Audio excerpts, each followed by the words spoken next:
In this video, I'll expose those 3 failures and give you 4 proven strategies to bypass them. By the end, you'll know exactly how to get past the automated no and into the room with human who can actually hire you. So what are these 3 hidden failures? Well, let's make them crystal clear. Failure number 1, the AI and keyword filter. This isn't just an applicant tracker. It's a biased gatekeeper trained on flawed data. If your resume doesn't have the exact keywords from the job description, it gets deleted, not archived. Deleted. And it has outdated keywords prominently featured. The AI often categorizes you as obsolete. It's not judging your mind, it's playing keyword bingo. Failure number 2, the 10-second human screen. If you pass the bot, a human, often a junior recruiter bored out of their mind, spends about 10 seconds looking for a reason to say no. Their goal isn't to find brilliance, it's risk mitigation.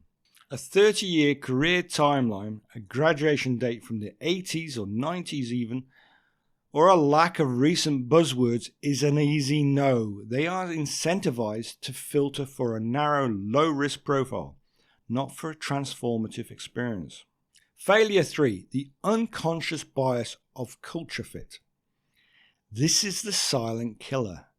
When you get to the hiring manager, unspoken doubts kick in. Will they retire soon? Are their skills current? Will they fit with my younger team? The term culture fit often becomes a polite code for these biases. Your experience is subconsciously framed as a threat, not an asset.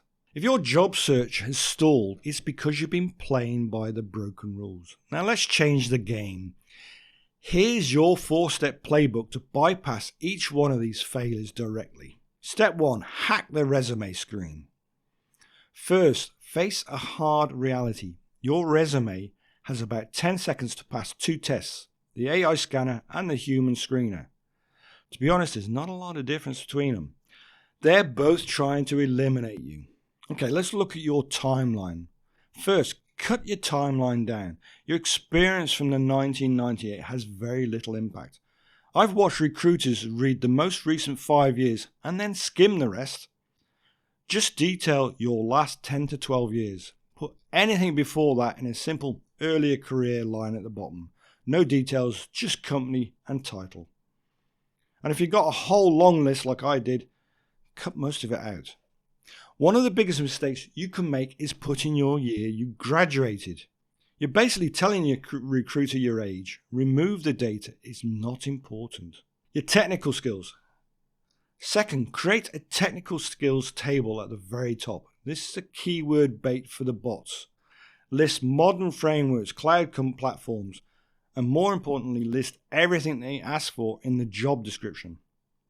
If you're worried you'll be called out on it at interview, do some research so at least you're familiar with them.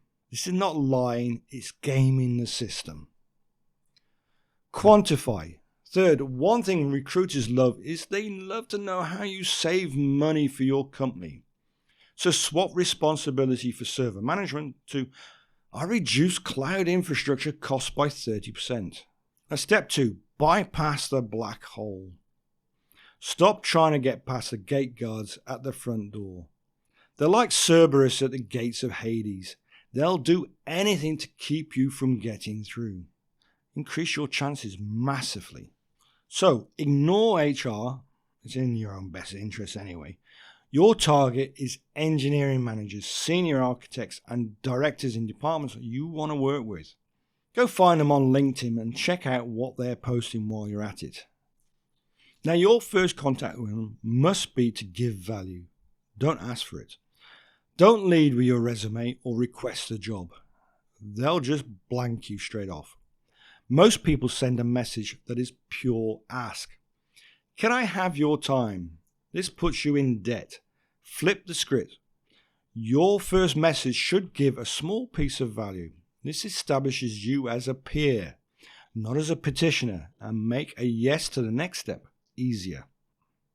So let's look at it. Subject: chaos engineering for data pipelines. Hi Bob, I just read an article about chaos engineering. There's a point about data droughts that I thought would be of interest to you given your work in this area. Full link to the article. I'm looking to move into systems resilience, and I noticed you wrote a great overview post on LinkedIn. I'd value your perspective on that landscape. Would you have 15 minutes for a virtual coffee next week? Best regards, etc. Now, if you get a meeting, treat it as a conversation. Your goal here is to learn, not to pitch for a job. Ask intelligent questions, listen carefully. If you don't get a chance to show off your skills and knowledge, that's not a missed opportunity. It's a feather in your cap. Bob now thinks you're a great conversationalist, a perfect listener, someone he values. Sometimes it's more about making a good impression than trying to force one on somebody. If you don't get a reply, follow up a week later. Give them another small piece of value. All right, Bob, here's another thought that occurred to me, etc., etc. Keep the connection alive. Make a note to contact again in 4 to 6 weeks. Send them another relevant article. Congratulate them on a team milestone you see. Or say you know someone, not you, who could help them. Repeat on a monthly basis. Never ask for anything in return. And when a role opens up, your name will be at the top of their mind. So let's do a quick summary of the ordered flow for networking. Target the right person. Find a specific point of connection.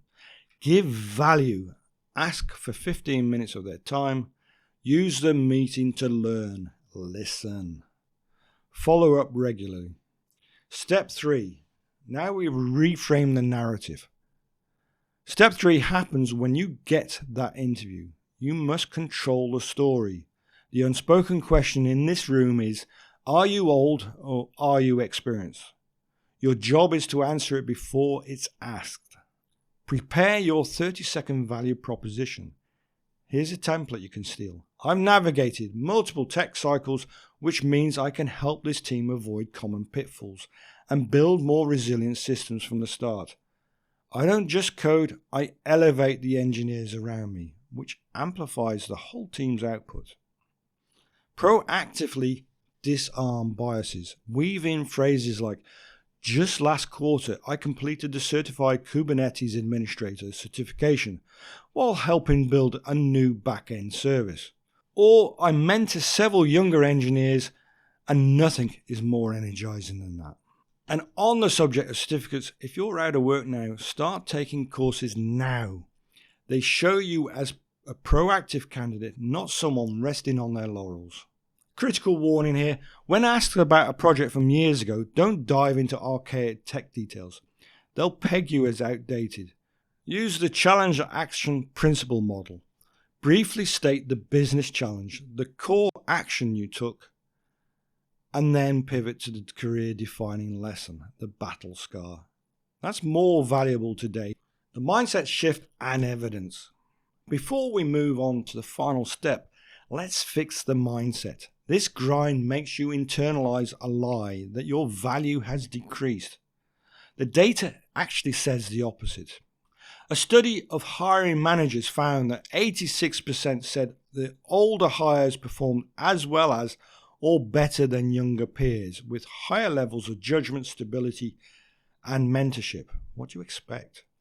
You are not an obsolete technology. You are a stable, fully documented, and battle-trusted legacy system. Look, the market has a major bug in its search algorithm that filters for shiny new features while ignoring rock-solid core infrastructure. So step 4, target the right battlefield. Step 4 is being strategic about where you apply your new playbook. Not all companies are created equal. The flashy Silicon Valley startup obsessed with culture fit might be a wall. They're building features. Your power lies in understanding real-world consequences. That experience has a different, higher price tag. Look for companies with complex legacy adjacent systems that need modernization. They desperately need translators, people who can build a bridge from their crumbling legacy infrastructure to a modern cloud stack without causing a $1 billion outage. Seriously, consider the consulting gambit. Proposing a 3 to 6 month contract to solve a specific problem is low risk test drive for them. It bypasses the permanent hire bias and often converts to a full-time role. It's how I and many engineers over 50 have rebuilt our careers. 2 contracts I did turned into full-time roles. I had offers on others. This strategy is not volume. Precision beats effort. Your experience is a niche asset. Don't try to win their game. Change the game entirely. If you're out of work right now, your full-time role is finding your next one. Treat it like work. If you struggle to stay focused or get pulled into Netflix or scrolling, I've got a short video that gives you simple tools to beat interruptions. Watch that next. Let's recap your action plan. 1. Hack your resume with a 12-year timeline, a top skills section, and quantified impact. 2. Bypass HR and use the network backdoor to get hiring managers. 3. Reframe your narrative in interviews to sell your experience as risk mitigation and a force multiplier. 4. Target strategically towards industries and contract roles that value depth. This is how you stop shouting into the void and start having conversations with people who really matter. Remember, you can find the full system focus for engineers here. I mentioned it earlier. It'll help you regain deep focus and eliminate distraction, which is essential for executing this job search strategy. That's the perfect video for you next. Bye.